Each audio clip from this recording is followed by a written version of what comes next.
Number 1. 31-year-old Melanie Uribe was a nurse at Pacoima Hospital in Burbank, California, and a divorced single mother of an 8-year-old son. On her way to work in her pickup truck, witnesses saw two men abduct her by forcing their way into her truck while she was waiting at a stoplight. When she failed to turn up for her shift at Pacoima Hospital on the night of December 15, 1980, Melanie's employer telephoned her house but got no answer. She was considered reliable and punctual. Fearing the worst, the police were called. By the next morning they had found her pickup truck burned out and her nurse's uniform. The story of Melanie Uribe, her murder, and her murderers is somewhat overshadowed by the tale of the psychic vision that led to her body's whereabouts. On December 17, a 32-year-old shipping clerk at the Lockheed Aerospace plant named Etta Smith heard about Melanie's disappearance on the radio and about the house searches the police were conducting. Immediately, despite not having any prior knowledge of the case, she thought to herself, "She's not in a house." As soon as that thought crossed her mind, she claims she had a vision which was like a movie, very, very clear. A canyon and a curving road, shrubbery, hills in the backdrop, and a dirt path leading to something white. Etta believed that the white might have been Melanie's uniform, and that it was her body. The vision was a clue to the nurse's location. She didn't know the name of the place, but felt that she knew the way to the location. She did not consider herself a psychic. Nonetheless, she left work early to talk to the police. Detective Lee Ryan, despite his skepticism, felt that Etta was credible, noting her credentials as a businesswoman and her top security clearance, and he decided to see what she knew about Melanie's disappearance. Etta pinpointed the area where she believed Melanie's body would be found on a map, a remote part of the San Fernando Valley, Lopez Canyon, above Lakeview Terrace. She had a strong feeling that Melanie, dead or alive, was there, and an overwhelming urge to look for her as soon as possible. Fearing that she wasn't being taken seriously, Etta's recurring vision prompted her to search the area that same day, with a few family members, rather than wait for the police. Cruising slowly towards the top of canyon in her car, she felt a trauma Melanie's presence, and became certain in her mind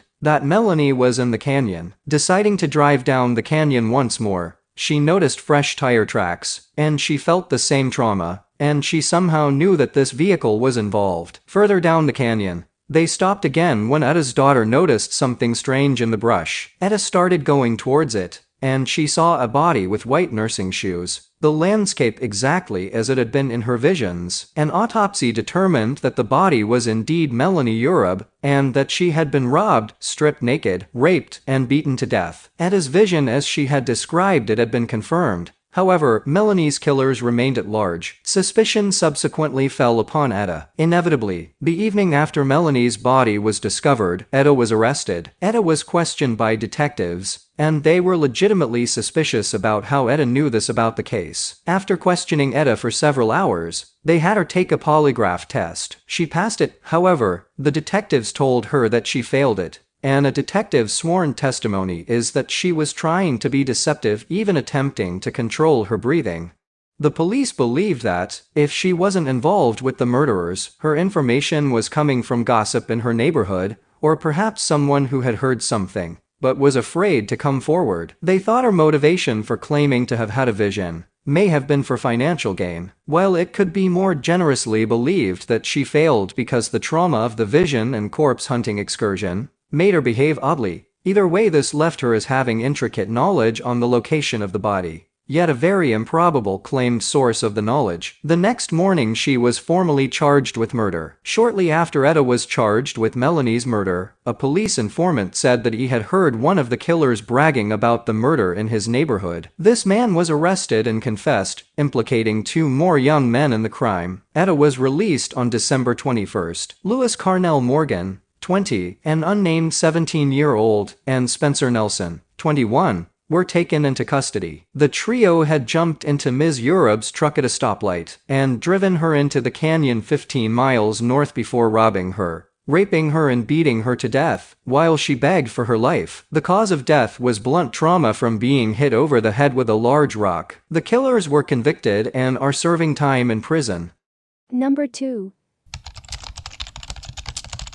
Vicky Cushman, aka Victoria Cushman, had an affair with married cop Scott Hornoff, who was later accused of murdering her in her Rhode Island apartment many years ago. And tonight, Investigation Discovery's crime show, Scorned Love Kills, will air their case in detail. The episode, which is titled Blunt Force Drama, reenacts the case of a woman who is found bludgeoned to death in her second-floor apartment, leading detectives to lose focus of the real killer as they zero in on an innocent man. In the real case, former officer Scott Hornoff was exonerated after Todd Barry confessed to the murder several years later, according to ABC News. Scorned Love Kills will tell the story through interviews with law enforcement, journalists, and friends or family members who were involved in the case. An appearance by Scott Hornoff is also likely. Victoria Vicky Cushman was found dead in her apartment at 56 Maple Street in August 1989. The woman had missed a shift at work when a friend decided to go to the home to check up on her. It was then that her badly beaten body was discovered on the floor. Vicky Cushman was dressed in a light-colored robe, and her head was in a pool of blood. Police swarmed in and collected a few pieces of evidence that could be used to find the killer. One piece of evidence that was collected was a letter that Vicky had written to her lover, Scott Hornoff, a married cop with whom she was having an illicit affair. He had tried to break off the relationship the day before,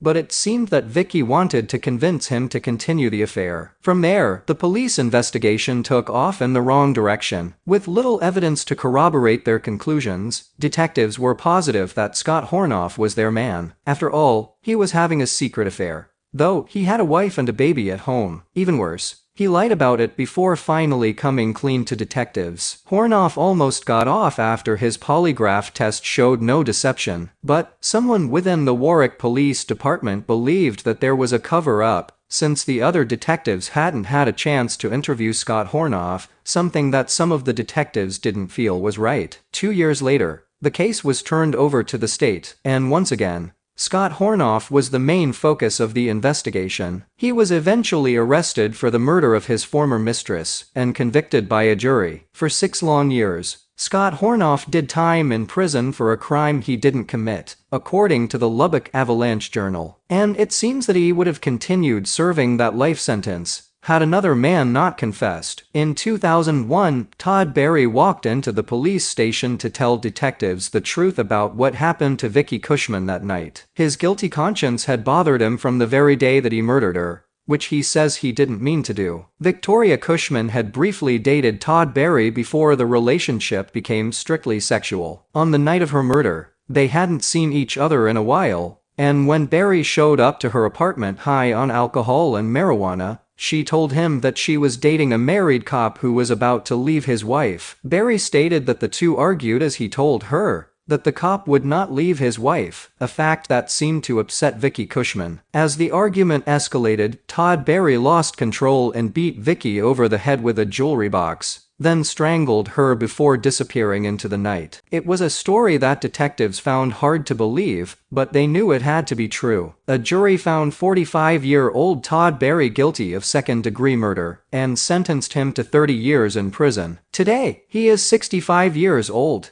Number 3. When construction workers broke ground on the backyard of a California home in 1994, they uncovered a gruesome sight: skeletal remains wrapped in cellophane and plastic bags. Their discovery shook the quiet, upscale community of San Marino, but investigators soon connected it to another unsettling case: the disappearance of newlyweds John and Linda Sohus. In early 1985, the young Sohus couple told friends and family they were taking a 2-week trip to New York. John had potentially landed a top-secret government job, and the two were traveling east to suss out the prospect. Friend Sue Kaufman told A Wedding and a Murder, airing Thursdays at 9/8 on Oxygen. At the time, the couple had just moved into John's mother's San Marino home, which she shared with Christopher Chichester, a self-proclaimed descendant of British royalty who rented out the property's guest house. John and Linda believed the government position could be their ticket out of their cramped living arrangement, and they jumped at the opportunity. As the weeks went by, however, no one heard from the couple, and Kaufman soon reached out to John's mother, Ruth Dee Dee Sohus, whom Kaufman described as a reclusive alcoholic. Kaufman asked if John and Linda had returned from the trip, and Dee Dee claimed they had ended up going to Paris. Although she was puzzled, Kaufman said she only really began to worry when she received a call from the boarding facility where Linda had housed her pet cats. She would have come back for her cats if John would have gotten the job. After hearing that news, I called the police. Linda's sister, Kathy Jacoby, told A Wedding and a Murder. When an officer from the San Marino Police Department responded to the missing persons report at Dee Dee's home, she assured him the couple was out of town for work, and that she had spoken with them through a third party, her roommate, Chichester. Shortly after the police visit, Linda's friends and family received postcards from France that were signed John plus Linda. The one addressed to Kaufman read, "Hi Sue, kinda miss New York. Oops, but this can be lived with," which Kaufman said she found odd. 5 months later, Dee Dee filed her own missing persons report, telling police that Chichester, the conduit to her son and daughter-in-law, had vanished without a trace, taking the couple's truck with him. Despite Dee Dee's concern, police continued to treat their disappearance as a voluntary missing persons case, and John and Linda were never heard from again. Over years, Dee Dee's health declined, and she became dependent on a couple Chichester had introduced to her before he left town, Don and Linda Weatherby. Nearing death, and at Linda Weatherby's behest, Dee Dee sold her home and bought a mobile home in La Puente, where the Weatherbys operated a trailer business. When the home was sold, there was a loan made to Linda Weatherby for $40,000, which was kind of surprising to everyone, because Dee Dee had taken John out of her will and made Linda the executor and in charge of all her personal affairs. D. Scott, a former detective sergeant at the Los Angeles County Sheriff's Department, told A Wedding and a Murder, Dee Dee died in 1988, and Linda Weatherby took control of her assets and forgave the $40,000 loan. The original San Marino Police Department officer assigned to the case, George Yankovich, reopened the inquiry that fall, once he was promoted to the rank of detective. Hoping to track down the Sohus' missing truck, Yankovich entered its VIN into a national database, and it surfaced in Greenwich, Connecticut, where a man tried to register it after it had been given to him by a bond trader, going by the name Chris Crow. Police quickly identified Chichester and Crow as the same man, and Connecticut investigators unsuccessfully tried to locate him. They were able to obtain Crow's fingerprints from the U.S. Securities and Exchange Commission. The case went cold yet again, and it would be another 6 years until investigators got their first big break. In 1994, a family moved into Dee Dee's old home and began renovations. While excavating the backyard for a pool, contractors found skeletal remains, which were later identified as John Sohus. The remains had been wrapped in cellophane in several plastic bags belonging to universities, including the University of Wisconsin and University of Southern California. An autopsy revealed John had died from blunt force trauma to the head, and luminol revealed large blood stains on the floor of the guest house. Multiple law enforcement agencies collaborated on the investigation and theorized that Chichester Crow had murdered John and Linda so he could take over Dee Dee's estate. He was working on that, and then John and Linda move in and get in the way, and he's got to figure out how to get rid of them, said author Frank Girardot, who wrote about the case in Name Dropper. Still, authorities were unable to locate the elusive con man, and he lived undetected for more than a decade until a seemingly unrelated case led to his capture. In 2008, a man by the name of Clark Rockefeller grabbed national headlines for abducting his 7-year-old daughter, Ria, amid a contentious divorce. Clark's face began showing up on TV, and people back in California were saying, "That's not Clark Rockefeller. That's Chichester." Girardot said. FBI agents handling the Rockefeller abduction confirmed he was not a member of the famous family, and he was later apprehended in Baltimore, going by the name Chip Smith, and claiming to be a sea captain from Chile. Ria was safely reunited with her mother. Authorities matched Rockefeller's fingerprints to those associated with the Chichester Crow case and nailed down his actual identity. He was Christian Karlgerhartsrieder, a German national who immigrated to the U.S. when he was 17. The fingerprint with the look only adds up to one thing: that Clark Rockefeller is Chip Smith, and Chip Smith is Christopher Crow, and Christopher Crow is Christopher Chichester, and Christopher Chichester is Christian Karl Gerhardsreeder Gerardet said. Gerhardsreeder was found guilty of kidnapping and sentenced to 5 years in prison, and investigators soon began building a murder case against him. The FBI established that Gerhardsreeder had spent time at the University of Wisconsin, linking him to the plastic bag found with John's remains. Authorities also learned that at the time of the Sohus' disappearance, Gerhardsreeder had attempted to sell a bloodied rug. In 2011, 26 years after the young couple vanished, Gerhardsreeder was charged with John's murder. He was found guilty and sentenced to 27 years to life in prison. To this day, Linda Sohus's remains have not been recovered, but police believe Gerhardsreeder killed her around the same time he murdered John, according to A Wedding and a Murder. On her deathbed, Linda Weatherby confessed that the couple was killed as part of Gerhardsreeder's financial scam. Number 4.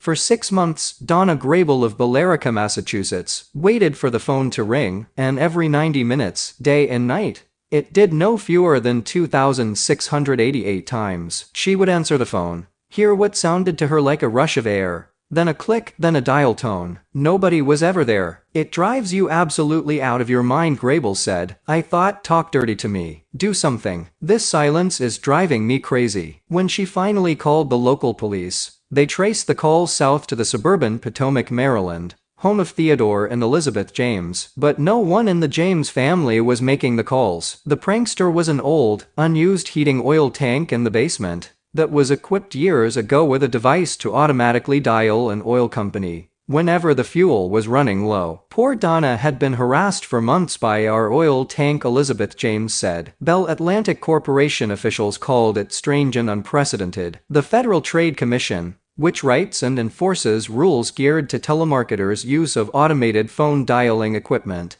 has never gotten a report about such a problem, according to an agency spokesman. Even if it had, it couldn't do much. This still wouldn't be telemarketing, said FTC spokesman Alan Heil. There has to be a campaign to induce sales, and this old oil tank wasn't trying to sell anything. Stewart Petroleum in Washington installed the redialer device about 8 years ago in a half a dozen homes, participating in a short-lived test, said Stephen Crowley, account manager for Stewart. The tank was dialing an 800 number that Stewart dropped several years ago, when the company sold its residential division. 6 months ago, Grable got an 800 line for the food service equipment repair company she runs from her home. It was the old Stewart Petroleum number. Nobody is certain what brought the oil tank to life. Harold Herman, a Bell Atlantic cable maintenance supervisor who traced the calls, said it might have been a power surge or a lightning strike. Something resurrected this machine from its deep sleep,